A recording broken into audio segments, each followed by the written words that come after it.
Man, I like zombie takeout. You like zombie takeout?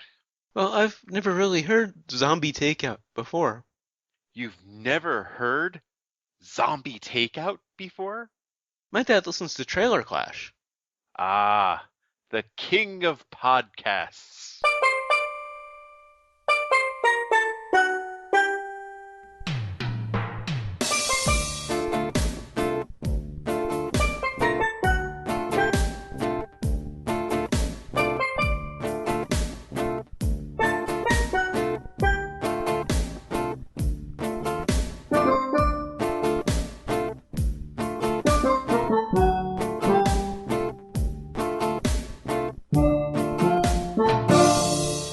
What's up? Welcome to episode 210 of Zombie Takeout, Zombie takeout. the B-movie and cult movie podcast. I'm Uncle John. And I'm Scotto. And without any further ado, let's just get straight to this week's movie, which is from 1986, Blue Velvet, and of course the impromptu plot summary, sponsored by the Slow Club. If you like mediocre beer and bad singing, then you'll love the Slow Club, now featuring magically disappearing musicians. And also brought to you by shameless product placement. Because when I drink a beer, it's gotta be shameless product placement. Okay, this one, we went from the waferous thin pod plot to holy shit. All right. A young man. I did not realize he was in college until I read something after it. I thought it was high school, but it was the 1950s, so who knows? Just to reference my title suggestion from last week, this really is Muad'Dib and the screenplay of Convolutions. Um, he finds an ear in the grass, and he does the right thing. He puts the ear in a bag and takes it to the police straight away. The police, he sits down and has a talk with the police officer. Uh, they take it to the morgue to see the coroner to see if anybody has come in missing an ear. Anybody missing an ear? What's going on? Nothing. It's of course a mystery. And that is what we're confronted with for a good portion of this film, even though it's pretty obvious what's happening. Although how it's happening, I'm not really sure. It's a David Lynch movie. Well, yeah, that's the thing. He goes out of his way to tell us that this is a typical 1950s town with, where everything seems perfect on the surface, but there's a dark side to it. And I think that's the part that I don't get. Was it set in the 50s? Because there are a lot of things in the movie that do make sense with that, but then there are other more modern aspects that don't quite work with it. You're right. I hadn't even thought of that. I just assumed that that was a 1950s town because of the way it was all set up in the beginning. Yeah, wait a minute. The styles were all 1950s. Many of them were, it was very 50s influence, but then there were some more modern styles in there too. Well, right. There were these weird anachronisms in there where they're just, but it was supposed to be the 1950s, or Okay. else women would not have been dressed the way they were in school. Fair enough. The sweaters and all that stuff. That was all supposed to be 1950s. But yeah, I could see your confusion because there was a synth-heavy ballad towards the end of the film that just made no sense. But anyway, we're way off the path here. Yeah. We've gone off the rails somehow. Fittingly. Describing this David Lynch plot. So he gets wrapped up in this whole mystery. He brings in the detective's daughter in it, who feeds him some information and tries to be his lookout for him. It's a pretty jumbled mess. And honestly, the weird thing is, it is kind of structured the plot in sort of these episodes. Yeah. Like they start with the intro of the ear. You get a little background of his family. Then you get the next chunk, which is he's flirting with her and he's casing the police chief's daughter. Yeah. Yeah. And then he crosses the threshold and breaks in to the lounge singer's house that is somehow, I'm not even sure how he was led to her, really. The police chief's daughter had overheard some details on the case and had given him some information that connected her arrival in the lounge singer's arrival in town with the ear missing somehow. I don't remember the details. Yeah. And I mean, like I said, this before we start recording, the sound on my copy was pretty shitty. So maybe I missed that. Mhm. It was before I switched to subtitles. But yeah, but if you didn't catch it either, I'm not sure exactly how he was led to her, but he I caught it, I just don't remember it. he makes the break in, and then it goes to shit where he gets caught, and that Then it begins gets the real next chunk, interesting. which is I call a rape off. And then after that, of course, he gets kidnapped, which is the next chunk, and he really just goes to Oz after that, Yeah, where yeah. he's seeing things. I mean, because he's supposed to be the ultimate innocent, Mm. he is young Kyle MacLachlan, small town 50s Americana, apple pie, whatever cliche Lynch could throw at us. And then he's face to face with the devil. Mhm. Now, I guess you could argue who the devil is, whether it is Dean Stockwell or Dennis Hopper. I don't know. Well, one of them dies sooner than the other, so I would imagine it was. No, Stockwell's character doesn't die. No, Hmm, no, that's a he's good just question. in for his one appearance and then out. Yeah, And of course, it's a very fucked up appearance that it yeah. is. And then, of course, he gets back to this whole mystery thing, which by then, really, there is no mystery after he's in Oz. You know everything that's going on. You know how fucked up these people are, how they've hidden in this town that's supposed to be so innocent is beyond me. Although I guess they hid because of the person that they knew hiding them. I suspect that was Lynch's point. Even Pleasantville has, its underside. Well, yeah, that's the entire point of the movie, really. I mean, this is, you know, the the dark side and the upside, the top where you see the grass, and then the bottom where you see the bugs, Hmm. Yes. and then the robin, of course, at the end with the bug. And really, Never connected that until just now. hilarity Ensues. ensues. Now, you mentioned that the innocent town. I guess gotta mention the name of the town. Oh, was it Lumberton? Lumberton. Yeah. Really? But he does hit you over the head with the noir thing at first, because the opening music is very reminiscent of Hitchcock.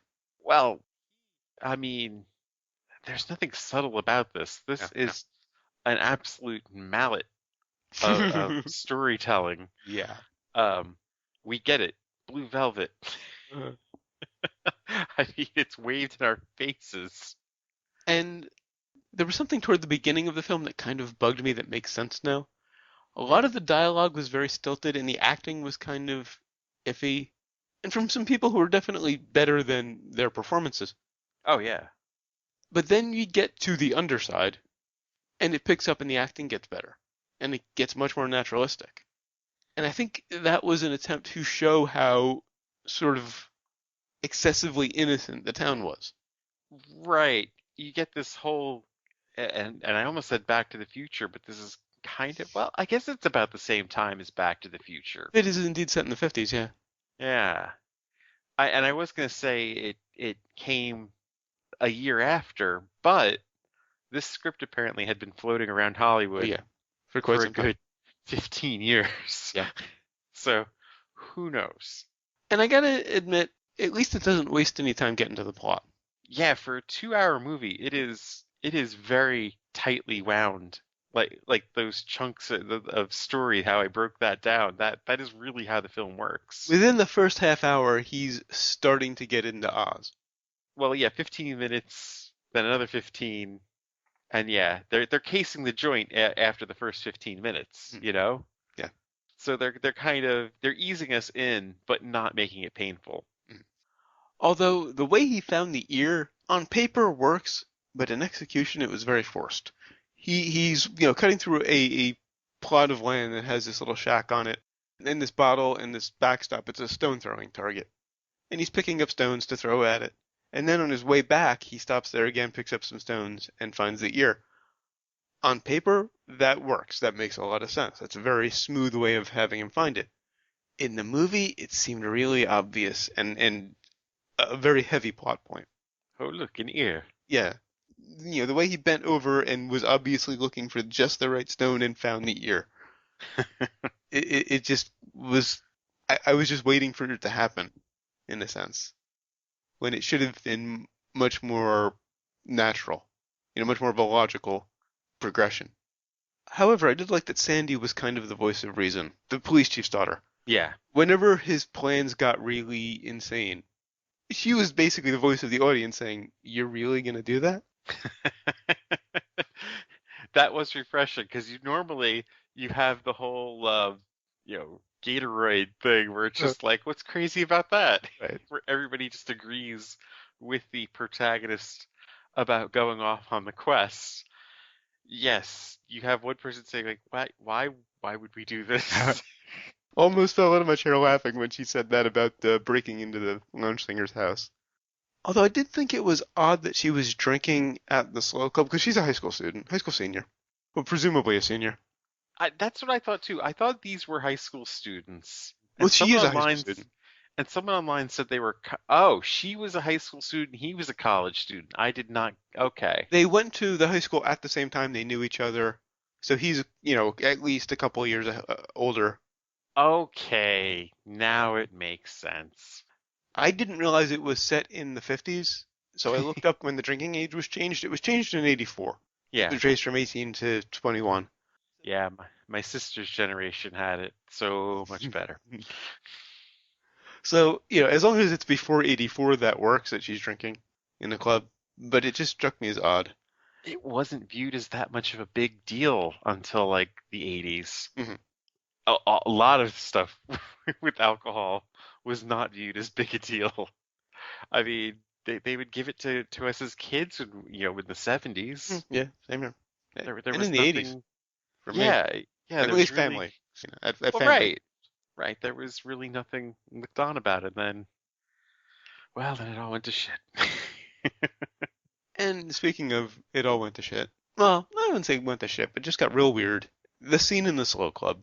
I remember like the scenes of Twin Peaks and stuff. He just loves people going into a club and everybody OD'd on Prozac or something in the club.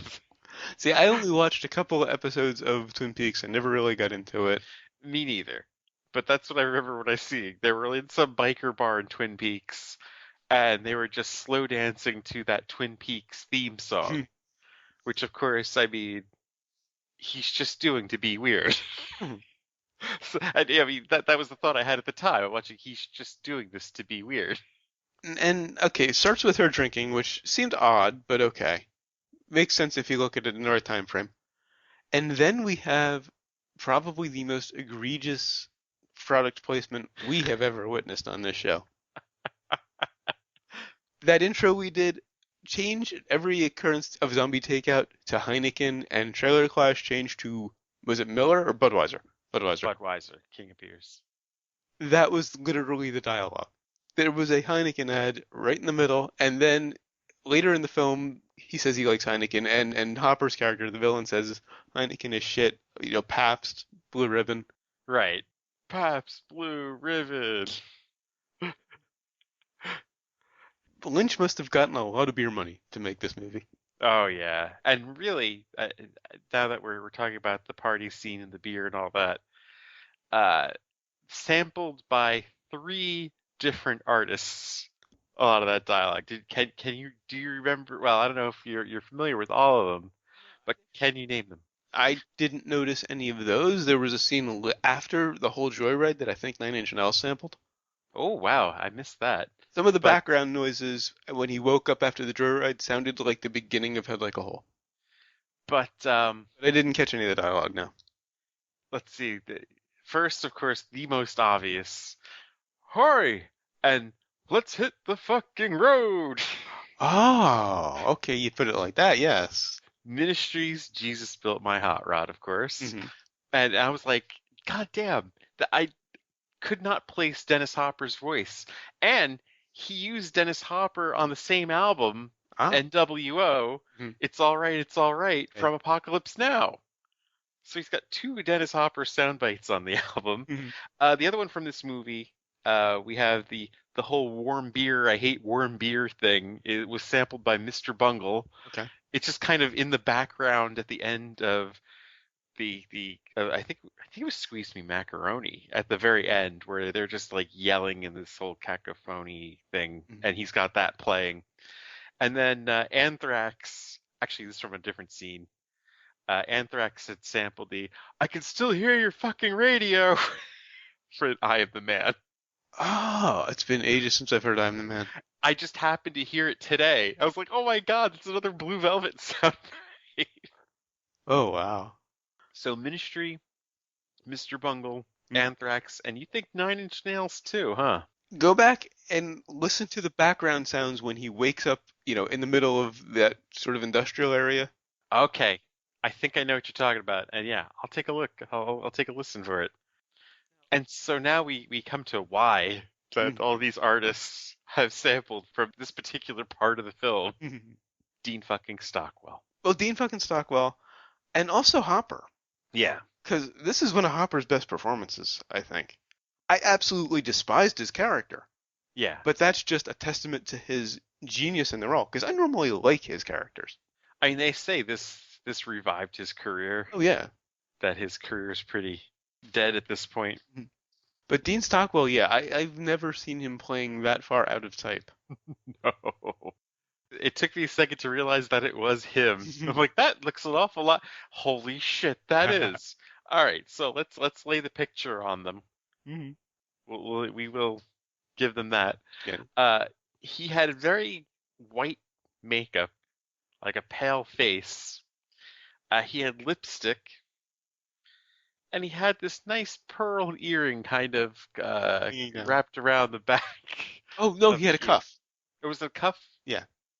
and he does this lip syncing performance. Mhm. Ah, it was Roy Orbison. Dreams. Yes, yes. Which apparently they couldn't get the rights for, but they found some other legal way around to use it. Like, Roy Is Orbison would not give them the rights to use the song because he despised the movie. But they found some other kind of legal workaround. How do you suppose that is, though? I mean, That's all I know. I couldn't find exactly how they did it, but they found some other way around it. they To use it legally. yeah, they played his performance of it. Hmm.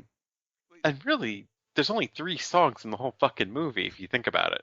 Unlike Blue Velvet, because they couldn't get the rights to Bobby Vinton's version, but for the first time you hear it in the movie, that classic version, Yeah. they recorded a sound alike.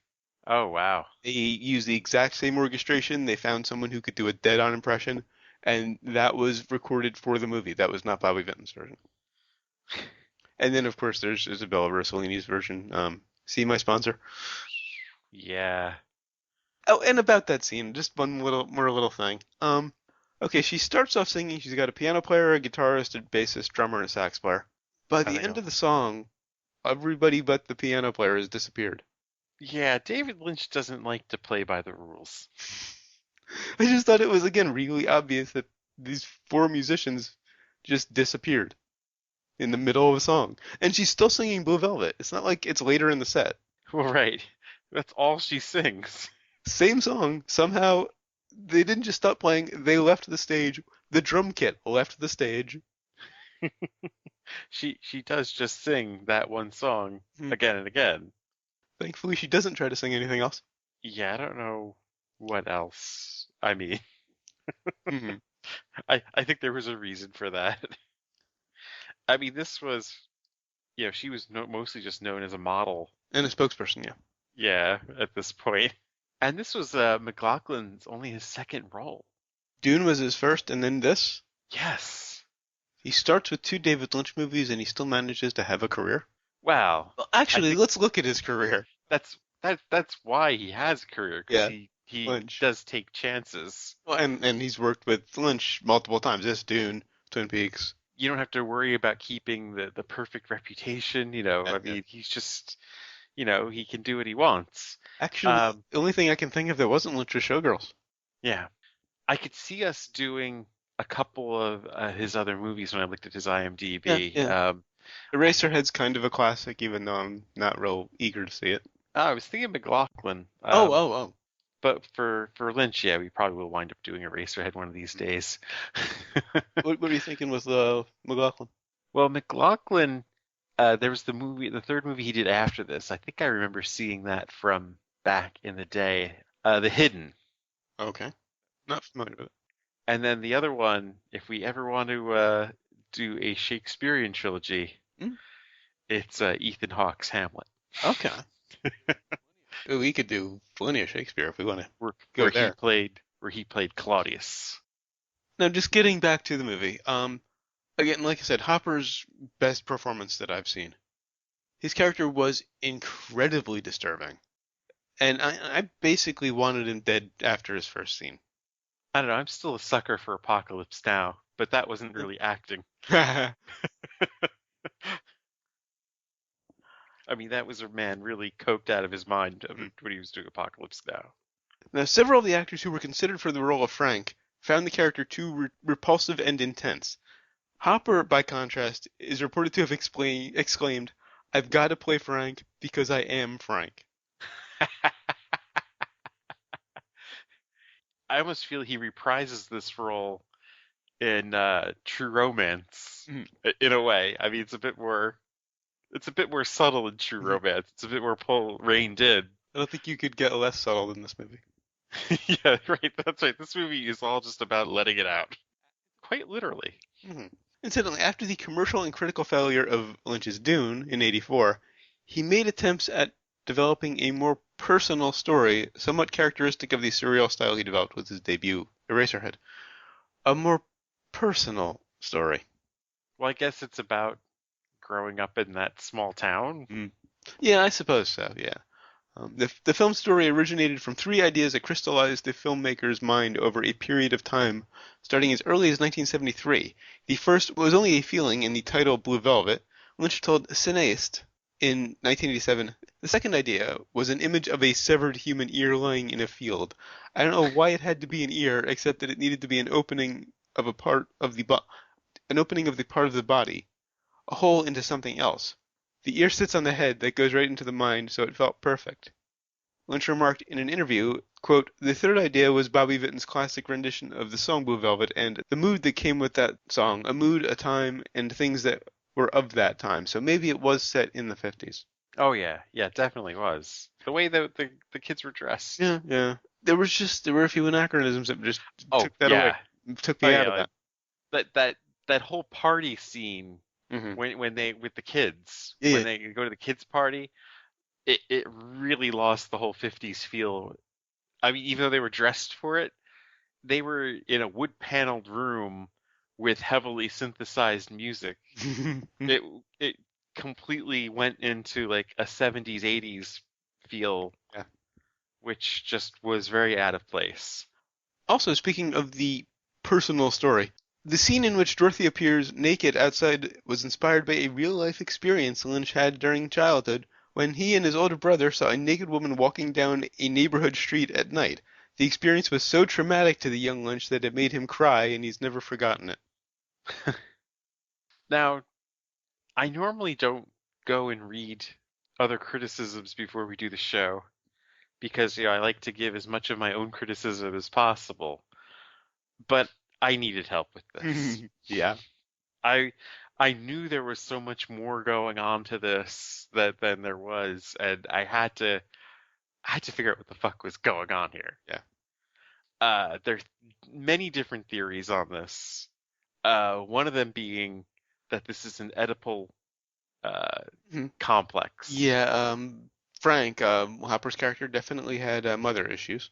Right, that they all were a family, Hmm. and Frank being the father, Yeah. Dorothy being the mother, and the father and the son being at odds with each other Mm. to get the mother for himself. Okay. Um, and then of course there's the whole bug thing. Yeah. So I don't know. By the way, although initially detested by some mainstream critics, the film is now widely acclaimed and earned Lynch his second Academy Award nomination for Best Director. Still not sure which side of that bit of revisionism I'm on. Yeah, I can't see detesting this, but I also can't see this being like an Oscar-worthy directing No, performance. no. You know?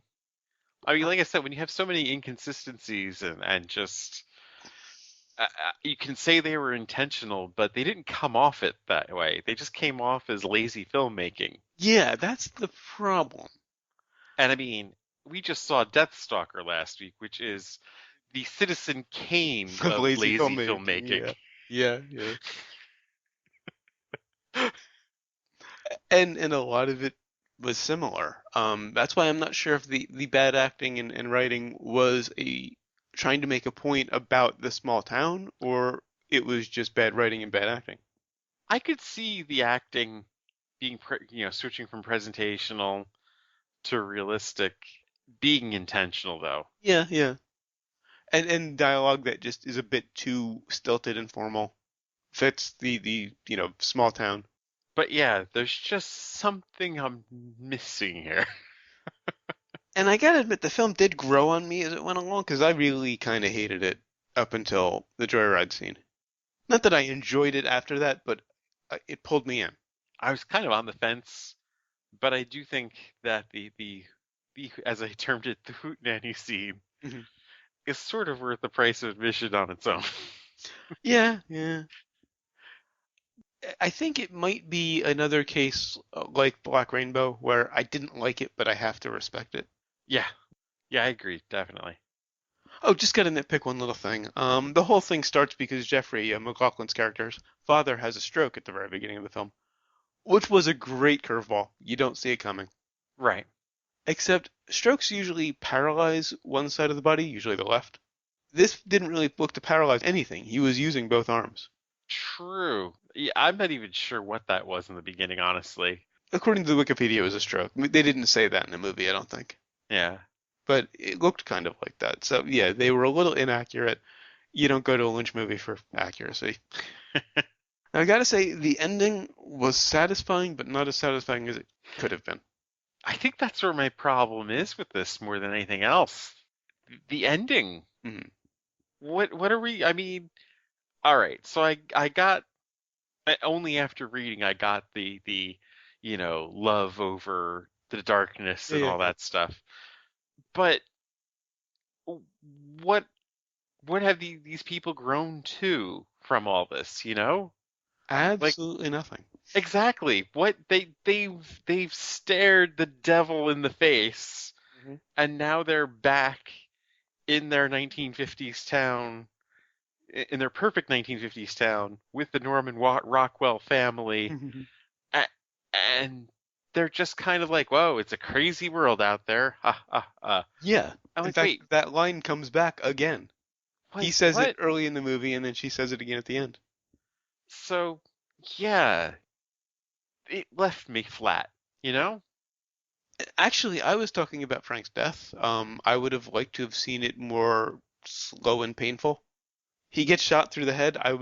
I'd rather would have seen him, having his reproductive organs eaten off by a dog while being very slowly drawn and quartered. But I you're don't think I also would right have about the wanted. final scene. I don't think I would have wanted to have seen that. No, it was all about outsmarting him. I just despised the character and wanted to see him suffer. Getting shot in the head, not quite enough suffering for my tastes. But it wouldn't have been believable. I mean, No, he no, had to no. have Yeah. the element of Oh, surprise. That absolutely. was the only way he was going to beat Frank, Right. was if he had the jump on him. And even the jump he had on him was kind of iffy. Why Yeah. why didn't Frank realize where he was? I guess maybe he didn't realize that he would have taken a gun with him. Yeah. He still didn't give the kid enough credit, like No.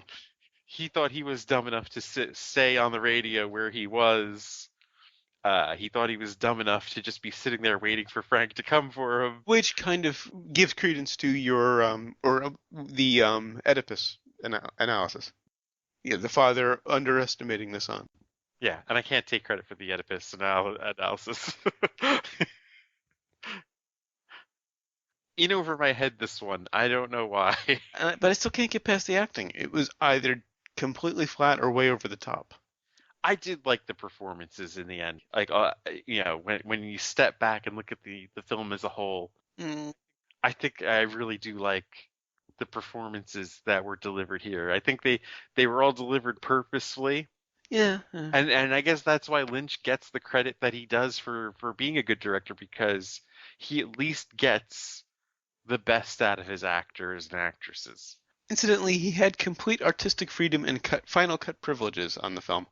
This is probably a payback for Dune. Mhm.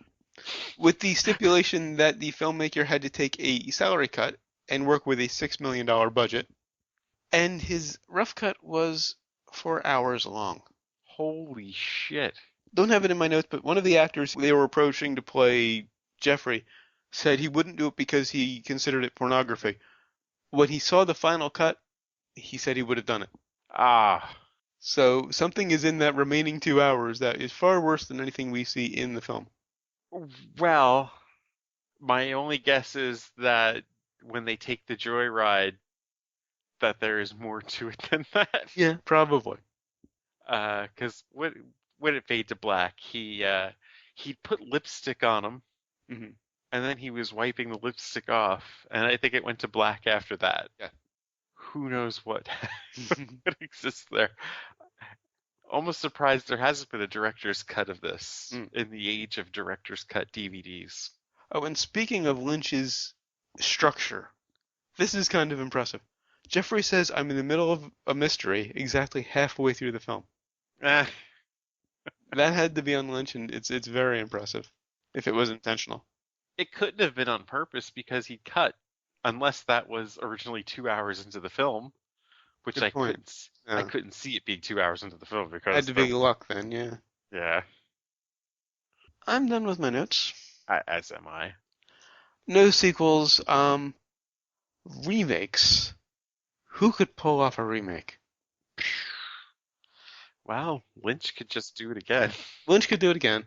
I mentioned Black Rainbow. I think Panos Cosmatos could do it. True. He did pull off Insanely Creepy with Black Rainbow. I mean, why not just let Lynch do this again with a better budget? Yeah. I mean, I don't know if he could get the cast quite like this though. It is kind of his best known movie. Um, I was gonna say a better singer, but I think the point was she sucked. That is a distinct possibility, yeah. Because at first I was like, she's not good. Oh, yeah, I guess. I mean, she's just singing in a dive bar. Right, yeah. Didn't think about that. All right, on to brains. On the brains. Now, once again, I did not have anything in my notes. I was waiting to discuss it to make up my mind. I didn't enjoy the movie, like I've said. Admittedly, I don't think I understood a lot of it, but I do think it should be seen. I'm going for. Oh wow. I've been struggling with this. I've been back and forth between 3 and 4 for several days now actually. The performances, like I said, I think they're all wonderful performances. I mean, some better than others. For Hopper alone, for Yeah. Dean Stockwell scene alone, and of course, if you're a fan of any of the 3 bands I mentioned, you should see it. So I'm going to go with 4 as well. All right, and what have we learned? We learned that Dean Stockwell needs some color. And I learned that I've really underestimated him as an actor. I really didn't think he could do anything other than Al. I think the real reason why I'm recommending it is because there is so much more to it. Mm-hmm. You know? Yeah. Like I had to read up on it just because I knew I was missing a whole lot. And it doesn't often happen with these movies where I'm like, wait, I can't figure out what the fuck he's trying to say here. Yeah.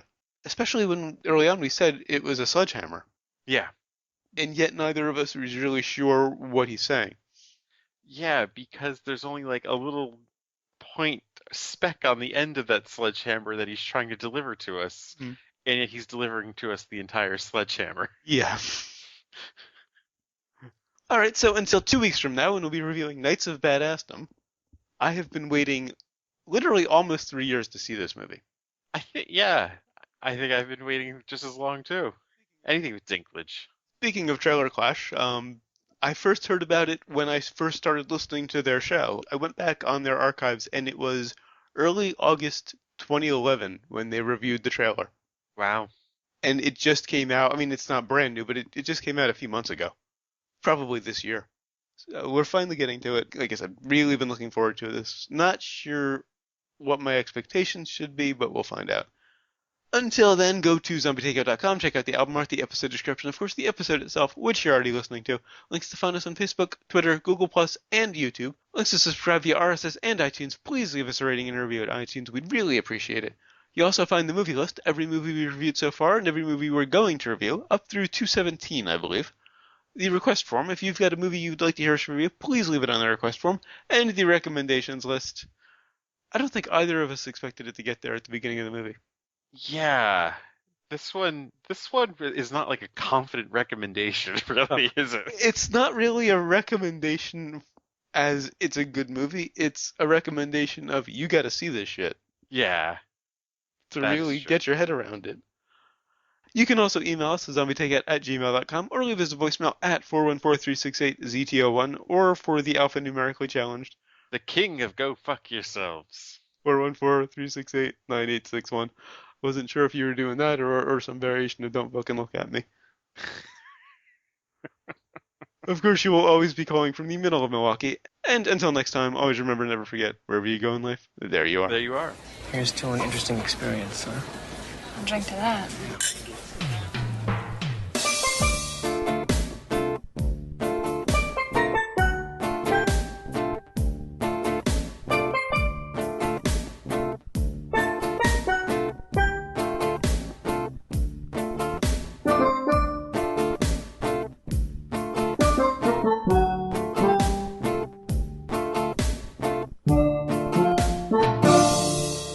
Alright, so until next time, when we'll be reviewing Knights of Badassdom. And we're taking next week off. Oh, we are. Okay, I'll take that again. Forgot.